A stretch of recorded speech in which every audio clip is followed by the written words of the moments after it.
Hey guys, Mikki Campbell back here on Freestyle Friday. Thank you again for tuning into this show. I really appreciate you guys tuning in and your support. Love hearing the feedback. Please feel free to comment below. If you haven't already, don't forget to hit that subscribe button and tap that bell too for those notifications to know when I put out content. I'm trying to do as much content as possible, guaranteeing 2 shows a week and hopefully adding a couple more things in as we go along the way. But Freestyle Friday was set up to be what it is. Freestyle, just talking about funny things, enjoying spending time with you guys and hanging out. And up until this week, every episode has been kind of what I consider to be funny stories from my wrestling career. I've been fortunate to have a couple of buddies come on and join me. Really good friends, as a matter of fact, and glad they were able to take part in the show, and hope to have more and then back in the future and more people coming as well. But this week I'd be remiss to try to do a funny show. Most of you probably know Road Warrior Animal passed away this week on Wednesday, and that guy was such a role model for me in my life as far as my career in professional wrestling, and even further than that. And so I kind of want to go back to when I was first introduced to the Road Warriors. It was early, mid-'80s when they came into the territory here in the Southeast. And I remember seeing those guys. At that point, we hadn't seen anybody that big around Lawrence, South Carolina. I mean, they were just huge. And I was drawn to Animal's character more so than Hulk, for the reason that I just felt like Animal looked like an animal. I mean, they were both very, very big guys. I'm not taking anything away from Hulk by any means of imagination. But I was drawn to Animal's power. He just looked so powerful. And he was powerful. He's one of the most powerful wrestlers probably ever of all time, to be honest with you. But I remember as a young kid, 13, 14 years old maybe, seeing the bench press contest, and Animal was going to bench press 500 pounds. And man, it was just mind-blowing to me that a man could bench press 500 pounds, because back then people just didn't do that. Now in powerlifting, 500 pounds is not an everyday thing. It's still, if you bench press 500 pounds, you're still considered to be strong. But it's more common now. It's kind of like the 4-minute mile, for lack of a better analogy. Just not a lot of people did it. The 4-minute mile, as everybody knows, throughout the history of record keeping, until Roger Bannister did it, nobody had ever broken a 4-minute mile. Well, the 500-pound bench press was kind of that benchmark in a way back then, just not a lot of people doing it. So when you saw somebody bench press 500 pounds, it was impressive.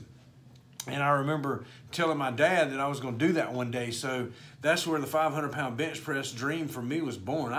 I wanted to be Animal. I wanted to be big and strong, and I just wanted to be that massive monster, if you will.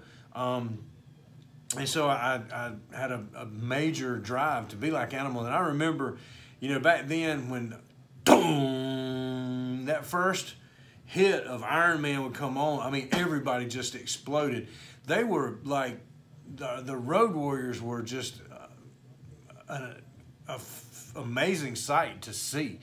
Not even necessarily their wrestling ability, but their persona, the image and everything that they captured and brought out. When they came through that curtain, crowds went crazy. And so Ricky Regal and I were big Road Warrior marks. I mean, we thought we were, the Road Warriors were just stuff. I mean, they were the men among men, and we were huge fans. And so it was 1986, NWA Mid-Atlantic Championship Wrestling. Crockett Promotions put on a Starrcade. I think it was 1986 or 87. I know Ricky Regal and I went with my sister and my brother, Angie and Butch, and we went to the Spartanburg Memorial Auditorium and watched it on closed circuit TV on Thanksgiving Day, and that was the biggest day of my life. I remember it like it was yesterday. And for you guys that are too young to know what closed circuit TV was, that was back in the day before pay-per-views. They would put up big gigantic screens in auditoriums around wherever, and when they would have these big events, the big shows, if you will, Starrcade and things like that, you could go to an auditorium and buy a ticket and watch it on the big screen. But when that Iron Man hit, everybody in the Spartanburg Memorial Auditorium was on their feet like they were actually going to be able to put hands on the Road Warrior spikes when they walked by. They popped that house just from that one note. for watching it on TV, and it blew my mind. The draw and the power and the magnetic energy that those guys put out, and everything that they've done for the sport of wrestling, and the drive that Road Warrior Animal put into me as a young kid. That's where my love of weightlifting came in. He was the one that started it all for me. He was the seed, if you will, for everything that I ever wanted to do in a gym as far as lifting weights goes. And forever, Iron Man was my workout theme music. It played every time I worked out. It was just what I listened to. It was what motivated me. It was what drove me. And I'd love for you guys to share some Road Warrior memories with me here in the comments below. My heart goes out to the Laurinaitis family and with the passing of Animal at only 60 years old, man. We're losing too many too soon, guys.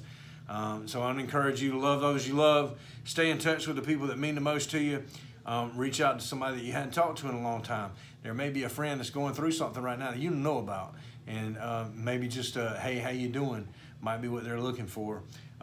So you guys have a great weekend. Stay blessed. And I am Iron Man. I don't know why. Every time Ricky Regal and I sung that song, we kind of verbalized the music in the background.